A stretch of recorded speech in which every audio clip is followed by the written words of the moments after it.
اگر قهوه خوش داری پس این را امتحان کن. قهوه را بسیار خوشمزه می سازد.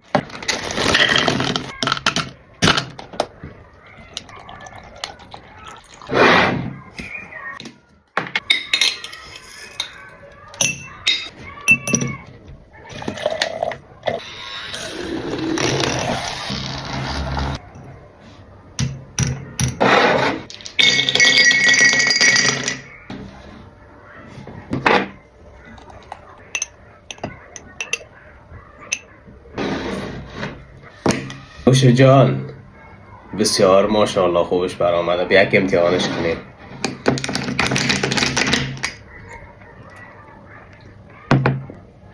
بسیار خوشمزه است. یک بار امتحانش کن. ما بگوین دفعه بعدی چه طبیعی خوش دارین که براتون آماده بکنم تا که مزهش رو بچشیم با هم.